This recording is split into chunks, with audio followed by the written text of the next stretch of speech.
পোশাকের মধ্যে বোল্ডনেসের আসলেই কিছু নাই। পোশাকটা হচ্ছে এক ধরনের আত্মপ্রকাশ করার মাধ্যম। বিউটি প্যাজেন্ট পুরো বিশ্বে আসলে অনেক পপুলার একটা প্ল্যাটফর্ম।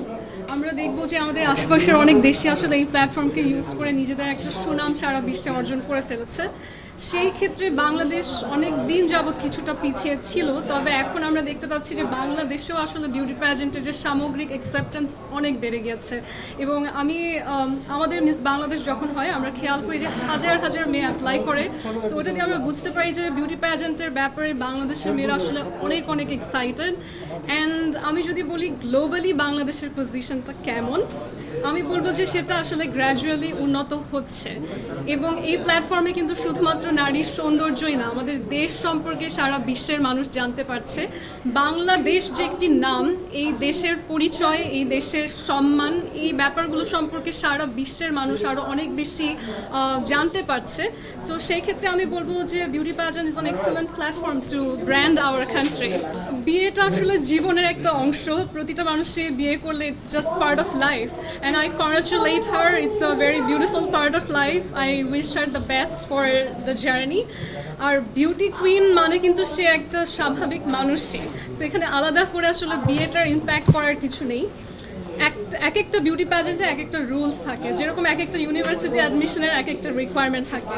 কোথাও ম্যারিড উইমেনরা পার্টিসিপেট করতে পারে, কোথাও আনম্যারিডরা পারে, কোথাও 25 ইয়ার্সের নিচের মেয়েরা পারে, কোথাও 30 আপ মেয়েরা পারে। সো আসলে অনেক অনেক অপরচুনিটি ওয়ার্ল্ডে আছে। বিয়ে হয়েছে বলে অপরচুনিটি থেমে যাবে পৃথিবীতে এমন কিছু নেই। গডস টাইমিং, এগুলো আসলে আল্লাহ যখন ডিসাইড করবেন তখনই হবে। আসলে তার বিয়েটা হঠাৎ করে হয়েছে কিনা সেটাও আমি জানি না, আমি তাকে অতটা ক্লোজলি চিনি না। তবে মানুষ হয়তো হঠাৎ করে জেনেছে। আমার জানা মতে নাইলা নাইম আসলে বিউটি কুইন বা বিউটি সেক্টর, বিউটি প্যাজেন্ট সেক্টরের কেউ না। আর আমার মনে হয় আসলে কারোর সাথে পাল্লা দেওয়ার কিছু নেই।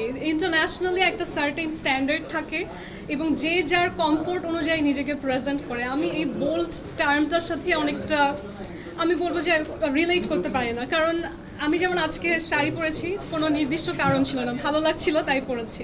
যদি মনে হতো যে একটা ওয়েস্টার্ন আউটফিট পরবো বা একটা গাউন পরতাম, এটার মধ্যে আসলে আলাদা বোল্ডনেসের কিছু নাই।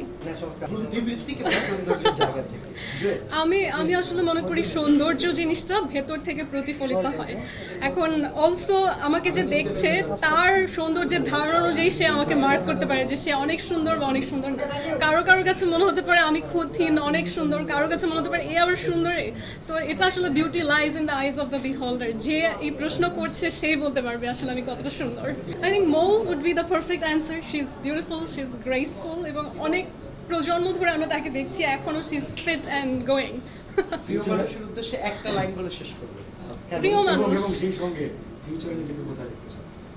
ফিউচারে আমার এখন একটাই স্বপ্ন, যেটা আমি বলবো যে সারা বাংলাদেশেরও স্বপ্ন, সেটা হচ্ছে আমার দেশকে আমি যখন এয়ারপোর্টে যাব, একটা ইন্টারন্যাশনাল কান্ট্রিতে যাব, প্রতিটা মানুষ যেন বাংলাদেশ শোনার সাথে সাথে আলাদা একটা গর্ববোধ করে বাংলাদেশ থেকে এসছে এই মেয়েটা।